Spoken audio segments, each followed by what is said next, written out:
What's up, guys? Welcome back to Let's Talk Anime, where we talk about anything and everything that is anime. And here, I'll be talking about Erased, or Boku Dake ga Inai Machi. That is a mouthful. Took me like 10 minutes to try to remember the Japanese name for it. Or another phrase they use for it, the village without me, or something like that. I think so, yeah. So this anime that I'll be talking about, it is a 12 episodes, a fantasy thriller type. Category or genre is seinen. Is it seinen or seinen? I think it's seinen. Seinee. And that's the opposite of shonen. Shonen is for a target audience of younger males that's, attracted to the action adventure type, a lot of explosions and fighting or whatever, like Dragon Ball Z, Fairy Tail, Sword Art Online, maybe Naruto, Shippuden, and all those. So the opposite of that is the seinen, which is targeted towards a much older male audience. And there's a big age gap in there, like from 18 to 40 or all the way up to 50. And you're like, wow, even guys in their 40s and 50s be watching this? Yes, it is that type of feel to it. If you like, or you know how your mama and grandma watches, Law and Order or Criminal Minds, this is the anime version of that. So if you like those type of shows, you may like this one. It has that type of concept in it. So, premise of it, the male protagonist, Satoru Fujinuma, he's like 28, 29. His day job, he's a pizza delivery guy. But what he do on the side of his dream job is a manga artist. He writes manga, or tries to. But he's having a tough break right now. Nothing's really going for him. You know how that is. And one day he's, out about to deliver some pizza. And next thing you know is time goes back. It doesn't go back a lot, maybe about 5 or 10 minutes. And he has to figure out or find out what is unusual or misplaced in that scene, because that piece is important, which will lead to something chaotic to happen, like somebody dying or a car crash that kills, a good amount of people, or a building blowing up. And he has to go and try to fix it.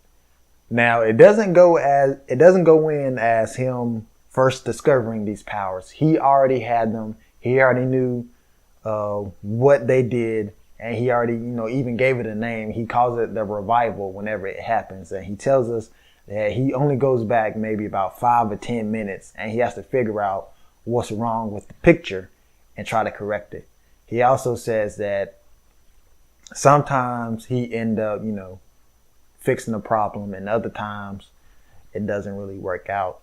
He also mentioned that in most cases it will work out in his favor, and other times it will leave him hurt or, injured. Like in this first episode, when time goes back and he goes to try to fix this error, this car is about to be in a wreck or hit a girl or something. He fixes the problem, but he ends up getting hit by a car, and that puts him in I think in a coma or something like that, or he's unconscious for, a long amount of time. So it didn't go well for him, but he ended up fixing the problem from the revival. Now, what's so interesting about this is later on in the first episode, he ends up getting framed for a murder that he did not do. And the murder that was committed, the person who committed this murder was a longtime serial killer who has been low in activity for some apparent reason. And he decided to, hey, I'm going to start killing again, and I'm going to frame Satoru for it. And cops are, going after him, wanting to question him, bring him into custody or whatever. And he's like freaking out, doesn't know what to do. And he's just trying to run away. and the revival starts. Now, like you said, he only goes back to 5 or 10 minutes. But when he wakes up from the revival, he see these kids that he used to hang out with, or he doesn't really know them at first. He's like, I know this guy. Where do I know him from? And it's out, it's snowing all of a sudden, and they end up running until he stops in front of a schoolhouse, and he's in there in shock.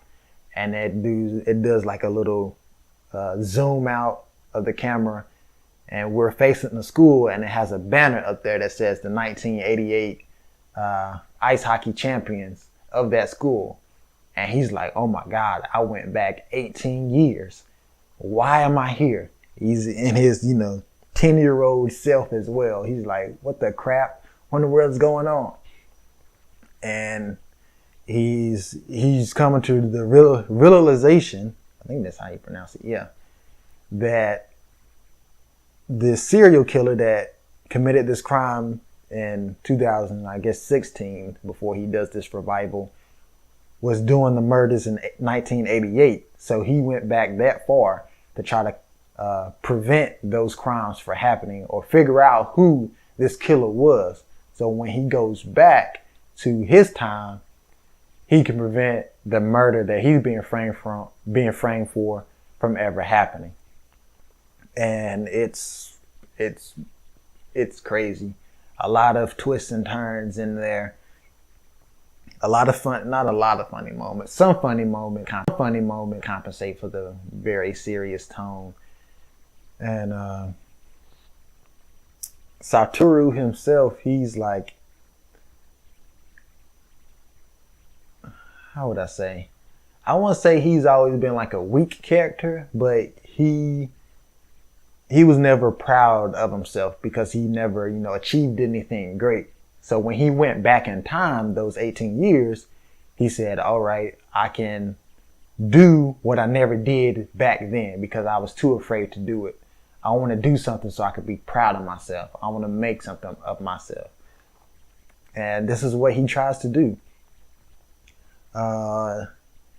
When he tried to fix it the first time, it doesn't work. And I was surprised. I'm like, so how in the world he's going to come back from this?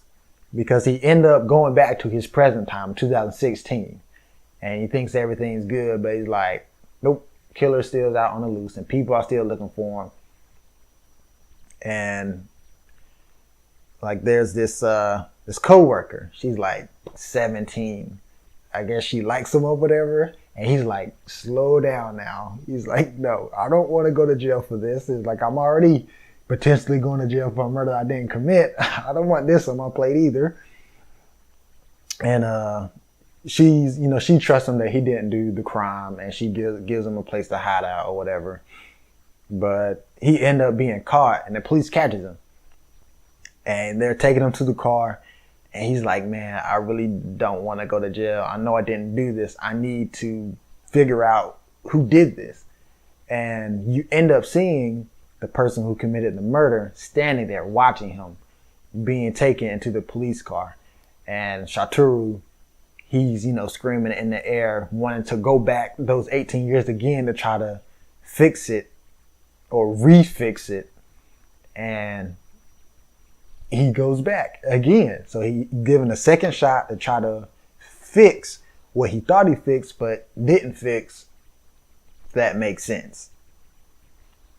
So yeah, he does end up going back, and he finally fixes, I wouldn't call it a mistake, but prevents these murders from happening. Because back then in 1988, the serial killer, he kills 3 girls.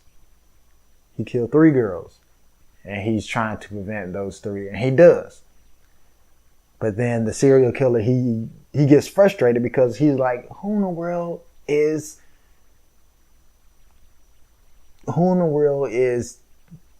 preventing me from doing harm? Like, I want to do harm, but whoever it is preventing me from doing it. And he ends up finding out that it was Satoru, and he wants to kill him. And you think that Satoru, he dies back 18 years ago, you know, as a 10-year-old boy, but he doesn't. He's left in a coma now for the rest of his life until it goes back to present day. And it's like crazy. You know, he doesn't even remember anything hardly. And this is the, I guess, the climax or the ending part of the story where the killer, he finally comes up. Satoru, he does finally get his memories back, and you know, all of his friends that was, you know, there back in the day is there in the present, and he, you know, try to find a way to come up with a plan to finally catch the killer, and he does. I'm trying not to give out a whole lot of information. I don't want to spoil it, especially for those of you who have not seen it, because it is a very good show. Like I said, if you like watching Law and Order or Criminal Minds, and those type of shows, you'll like this. And it's only 12 episodes. So it's a very good show. And like I said before, when I was doing my Haikyuu reactions and thoughts, if the theme song is good, then I know I like the show. And the theme song is good. I like it anyway. It's from a band that I heard from of other anime series, particularly Naruto, the Asian Kung Fu Generations. They have a couple of songs on the Naruto and Shippuden opening themes. And this one that they did on this show, it was good. I like it. It'll probably be on, you know, a playlist of mine in the near future, you know, after I'm finished with this video anyway. So, yeah, that's pretty much it. Erased, aka Boku Dake ga Inai Machi. If you haven't watched it yet, watch it now. It is a very good show. And I promise you won't be disappointed. So, that wrap it up for this video. Next video, what will I talk about? I don't know. You guys tell me. I'll be happy to look at your suggestions. And that's it. Please like, share, subscribe, get this out there to all the nerds in the universe, multiverse, and alternate dimensions. And I will see you in the next one. The Immortal Nerd, signing off.